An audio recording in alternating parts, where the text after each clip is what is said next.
We may be playing poker in Reno on this particular vlog, but the week would start out in San Francisco, where the birds are cool with you shooting video of them as long as they don't have to give up their spot on the rail. Despite the fact that my San Francisco Giants were actually playing a game at the time of me being there, as I would see from the train rolling by, that was not the reason for this trip. The excursion with my girlfriend Anna was to see Blink-182, who you'll hear from at the end of the vlog in usual fashion. They're a band that many people think is better than Green Day. I am not one of those people. But that said, I still like them. And I actually think their recent album, and this might be a hot take, is the best album that they've ever done. And their opening act, Pierce the Veil, kind of kicked ass too, by the way. The concert was only half of the trip. The other half was spent here. Now look, I'm not a huge drinker, but I do like a glass of red wine every now and again. But when looking at wine knowledge factored into my relationship, Anna is the winning 5-10 player, and I am the guy who jumps in a 1-2 game once a month on a Friday night with 2 stacks of red chips. So, needless to say, she was quarterbacking this part of the trip, and I was just along for the ride on a 2-day journey to Napa Valley that included 3 wineries, including Castillo de Amorosa. Just so you guys know, my girl lives the good life. That's just how she rolls. I know that's never something that's been said about me, but I could get used to it. All right, so after a couple of days in San Francisco, we're back here at Peppermill for some 0510 No Limit Hold'em, vlog 270. I am on the list. I knew I wasn't going to make the actual game start today because I had to go to the gym for a 9 a.m. hit workout. That pretty much rules me out of making it in to the first game if I do that. And most days I have been doing that. So it's exercise and waiting.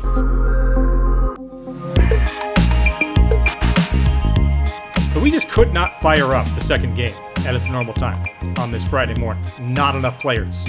But there was a PLO game going on table 6, and I would jump in. I'd start off raising ace, king, queen, queen, getting 2 callers. When I got a jack 10 deuce flop, my $35 bet took the pot down. Then, in what was a shorthanded game with only 6 players in it at the moment, we'd get a bomb pot. With 70 in, I have queen 9-7-5 with 3 hearts in the cutoff, giving me flush draws and straight draws on both boards, and a pair of 5s as a bonus. Under the gun 1 bets pot here. I make the call, and everyone else goes out. So with 210 in, I don't improve on one board, but the other provides a slightly above average turn card. He checks this time, and I bet pot with my straight flush. I actually thought that he'd consider folding. Obviously, that's what I'm hoping to have happen here, when I only have one of the 2 boards. He gives it a little bit of thought, but finally decides to call. Neither river card changes anything. My last $125 goes in. He wins the other board, and we chop it up. So despite making a straight flush, with no action from any of the other players post-flop, there was no money to chop up. So I literally won like $25 out of the deal. Thus the reality of split pot games. We finally fire up the second 5-10 game on table 5, and it featured some legends. Mike G, SVA, Crazy Joe, and his son Brian, who, as I've mentioned before a number of times, is a slightly better soccer player than me. There was also Mr. Z and Mr. W, so we knew there'd be action in this game. The first hand, though, might stun you, because it definitely stunned me. Though at the end of the day, I could argue why it shouldn't be overly stunning. But not to speak out of both sides of my mouth, let's tell you what happened. We get 2 limps, including Mr. Z in middle position 1. I have pocket 7s in the big blind, and I elect to use my option, making it 40. Both players call. So with 120 in, the flop is 6-7-9 rainbow, giving me middle set. I just bet another 40, trying to obviously look kind of weak here. Middle position 1 calls with the button going out. So with 200 in, the turn is a king. I was hoping for some paint, and we'd get it. I figured he's going to have a lot of pair plus straight draw hands here. Not too many kings. I'm going to have more kings than him, having raised it pre-flop. So I bet 125. He thinks for a second, and barely that, and makes the call. So with 450 in, the river fills me up, bringing in another king. Now I figured if he had a hand like 8-9 or something here, or 9-10, he would just check back if I checked to him. No need to turn that into a bluff. And it just didn't seem like he's going to have a ton of hands that just totally missed, with no showdown value that he could bluff with. And again, I just didn't see him having a king. So with all that in mind, I just didn't think check raising was going to be the optimal play. Spoiler alert, it would have been. But I didn't do it. I just bet 250. And rather than raise me, he just makes this call, creating a $950 pot. I table my sevens, and he shows pocket sixes for set over set on the flop, and he never once raised me. I guess his spidey senses were onto something, but either way, we're off to a good start, to say the least. This is a mid-session update. A player, and a very good one at that, who plays here at the Peppermill quite often, got some attention for looking to run a bluff on Phil Hellmuth in the main event on the feature table with the skinny.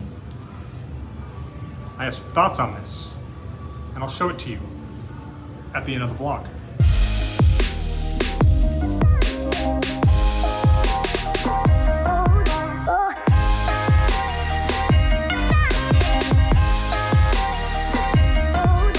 About 8 hands later, I am under the gun with pocket kings and make it 35.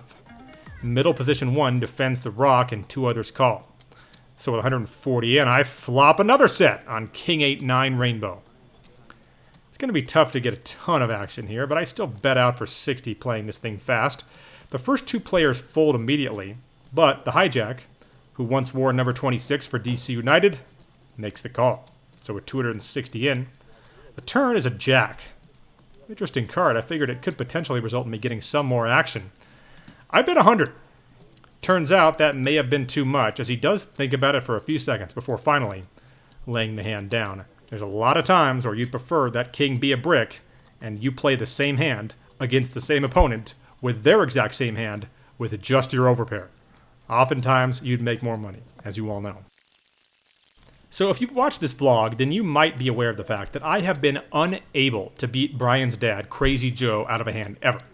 And it's become like an ongoing joke because it really shouldn't be the case. But everyone laughs at it, including me. I find it funny.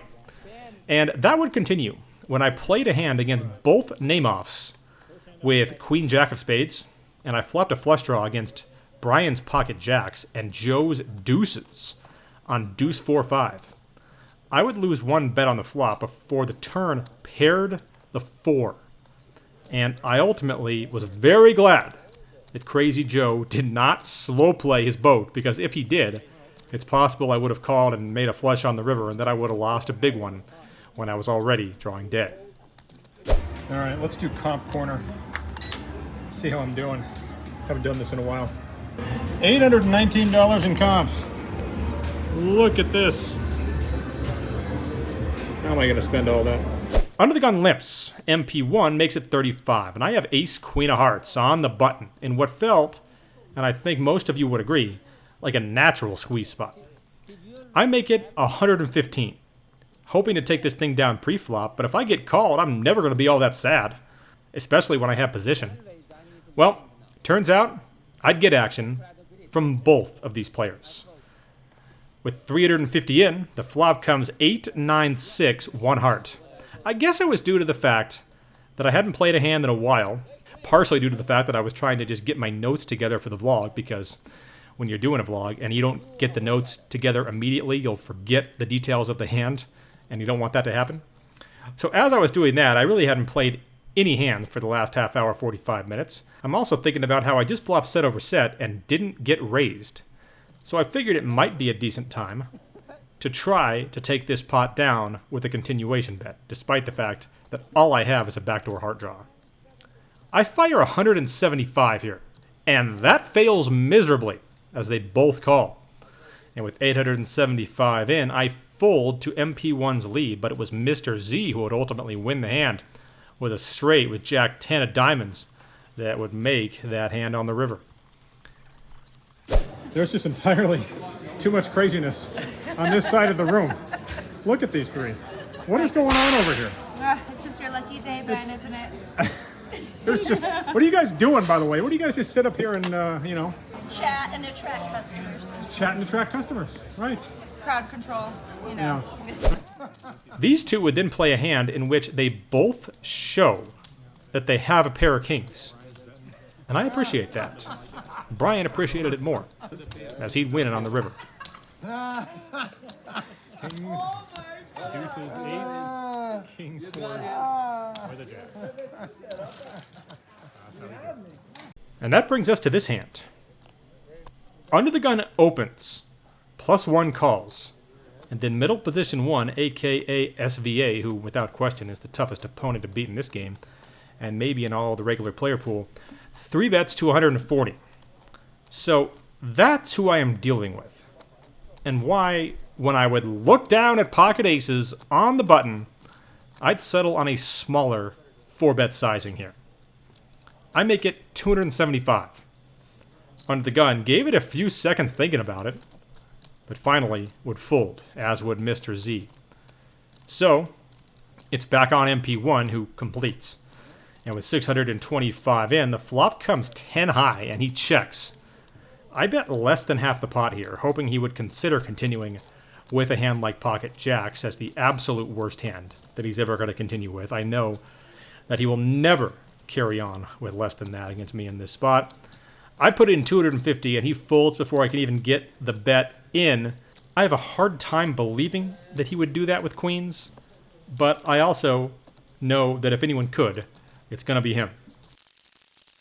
I lose about $200 to Bugsy, who would just join the game, when I flopped a queen-high flush draw, and I was up against his top pair, top kicker. I semi-bluffed a couple of streets, but he didn't go anywhere, taking the pot down. We then get Mr. W opening to 40 with only $140 behind. I look down at pocket queens, 2 to his left.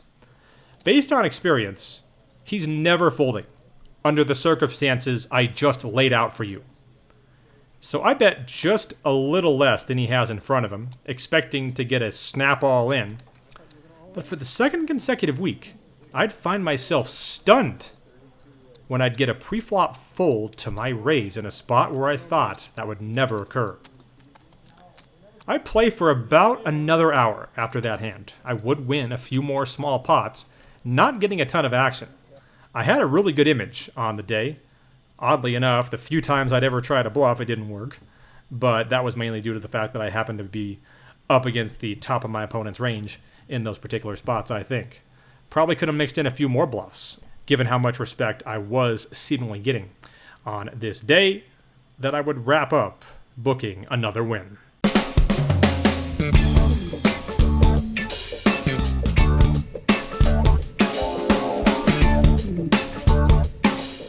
All right, wrapping up the session as rain is falling here at Peppermill. Wow. July here in Reno, it's been over 100 degrees every day this week, and rain is definitely a welcome sight, I will not lie to you. Also welcome sight is the result of today's session. $848 ahead. I ran a couple of bluffs that did not work. If I simply had adopted the policy of never bluffing, would have been a much more profitable day. I also feel like I should have $100 more in bonus tax refund money, as when I made that straight flush in the Omaha game, all that had to do was be the highest hand of the hour amongst 2 Omaha games for another 20 minutes. But due to the fact that it's Omaha, that was not the case, as I lost to a Royal within that 20-minute time span. Anyway, let's go show that hand involving the skinny a local player here, and Phil Hellmuth.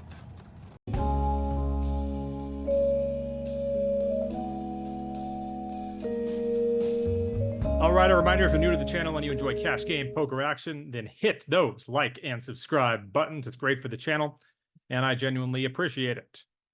Let's take a look at what happened at the main event here within the last couple of weeks. Situation that, well, I never would have thought I'd actually witness. The player involved is a guy named Jared Mangini.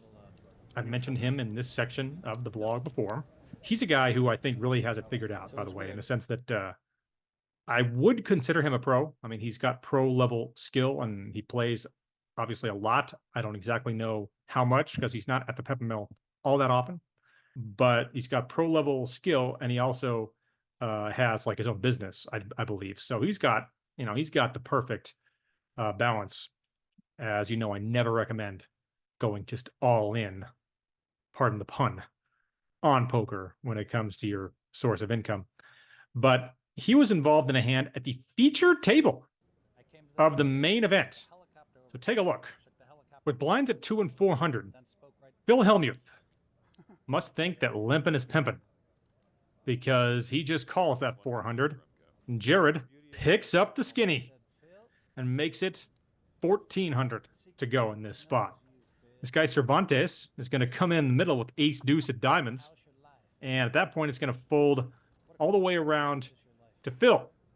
And he's going to toss in the 1,000 chip and complete. So with 5,200 in there, 3 ways to king, queen 7 with a couple of clubs.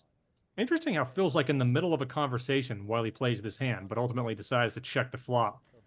Generally speaking, by the way, when guys are actually holding an active conversation and they start putting chips into the pot, that's usually a sign of strength. And that might have been one of the things Jared was thinking about as this hand progressed. So he fires a 2,200 chip continuation bet, and Phil basically min clicks it back. A little more than a min raise. I have to believe that Jared has watched a lot of tape of Phil Hellmuth, as most of us have, over the years. So I'd like to think he kind of knows what he's going to be expecting from Phil here a lot of the time. He's going to float with the skinny here, which when I saw this happen, I just loved, because I just assumed that Jared had a plan for this hand and he was going to stick to it. Turns the 8 of clubs, and Phil bets 6,000. And I was so convinced. I was just waiting at this point to find out how much Jared was going to raise, because I was convinced that it was happening. Jared loves to put the heat on, guys. He's definitely done it to me. And that's just one of the things that I know from the amount of times I've watched Phil Hellmuth play, is that he is bluffable. So I was just waiting for Jared to raise, and he just throws it away. Oh, Jared, you're killing me. For the record, that is not me saying that I'm actually disappointed in his play. That's just me being disappointed that we had this golden opportunity to have Jared bluff Phil Hellmuth on the televised table of the main event and potentially turn over deuce 3 and say, take a look at the skinny, and he just didn't do it. That is not the Jared Mangini that I know. And I would have thought, not that I'm an expert on Jared's game, but I would have thought that if he was floating the flop in that spot with a club in his hand, that he had to have been considering representing clubs. I mean, you can't just float the flop there and hope that your opponent checks and you're going to take it down. That just seems very optimistic. And then to make matters worse, after I do believe that he admitted to Phil what he had, because he's obviously going to find out anyway. And then Phil refers to the hand as the dirty diaper. And there's just some things I just cannot handle. And that is when you call the skinny the damn dirty diaper. It is not called the dirty diaper. That is a terrible nickname. I hate that nickname. And I, for one, will not stand for it be used at any poker room in America. Fuck the dirty diaper. The hand is called the skinny. And I'm not here for any other arguments. The last